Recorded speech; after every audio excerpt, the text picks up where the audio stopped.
अहमदाबादचं कर्णावती नामकरण. भारतामध्ये शहरांचं नामकरण करण्याची मागणी काही नवीन नाहीये.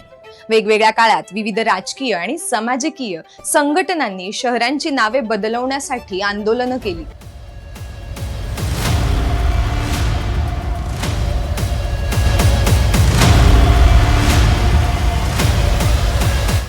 अलीकडच्या काळात अनेक शहरांची नावे बदलली गेली. महाराष्ट्रात उद्धव ठाकरे यांच्या सरकारने औरंगाबादचे नामकरण करून संभाजीनगर असे ठेवले.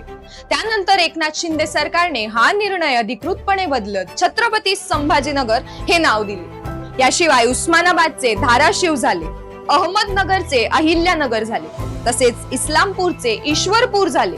असे नामकरण करण्याचे निर्णयही महायुती सरकारने घेतले. उत्तर प्रदेशमध्येही अलाहाबादचे नाव बदलून प्रयागराज करण्यात आले. ही नामकरणे व्हावीत असे अनेक हिंदुत्ववादी संघटना वर्षानुवर्ष प्रयत्न करतात. तसेच हैदराबादचे नाव भाग्यनगर करावे असे आश्वासन देशाचे गृहमंत्री अमित शहा यांनी निवडणुकीत दिले. मात्र तेलंगणामध्ये सत्ता नसल्यामुळे ते शक्य झाले नाही. पण इथे एक महत्त्वाचा प्रश्न निर्माण होतो. ज्या गुजरातमध्ये भाजप गेल्या 30 वर्षांपेक्षा जास्त सत्तेत आहे, जर राज्यातून देशाचे पंतप्रधान नरेंद्र मोदी आणि गृहमंत्री अमित शहा येतात आणि जिथे विरोधक जवळजवळ निष्क्रिय आहेत, तिथे असूनही अहमदाबादचे कर्णावती असे नामकरण का झालेले नाहीये? अहमदाबाद हे नाव सुलतान अहमद शहा यांच्या नावावरून ठेवण्यात आले होते. त्याआधी या भागावर सोलंकी वंशातील राजा कर्णदेव याचे राज्य होते. त्यामुळे अनेक जण कर्णावती हे नाव परत द्यावे अशी मागणी करतात.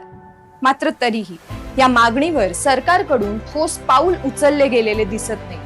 यामागे महत्वाचे कारण म्हणजे अहमदाबादची आर्थिक ओळख.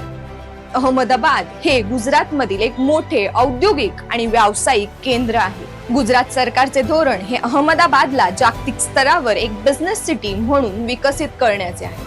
अशा परिस्थितीत नाव बदलण्यासारख्या निर्णयामुळे जर सामाजिक आणि धार्मिक तणाव निर्माण झाला तर त्याचा परिणाम गुंतवणूक, उद्योग आणि आर्थिक वातावरणावरती होऊ शकतो. आणि म्हणूनच काही विश्लेषकांच्या मते अहमदाबादचा औद्योगिक विकास अबाधित ठेवण्यासाठी सरकार हा मुद्दा सध्या बाजूला ठेवत आहे. पण इथे आणखी एक महत्त्वाचा मुद्दा समोर येतो. हैदराबाद हे देखील देशातील सर्वात मोठे औद्योगिक आणि IT हब मानले जाते. अशा शहराबाबत निवडणूक प्रचारात भाग्यनगर असे नामकरण करण्याची भूमिका मांडली जात आहे. मग इथे एक प्रश्न उपस्थित होतो.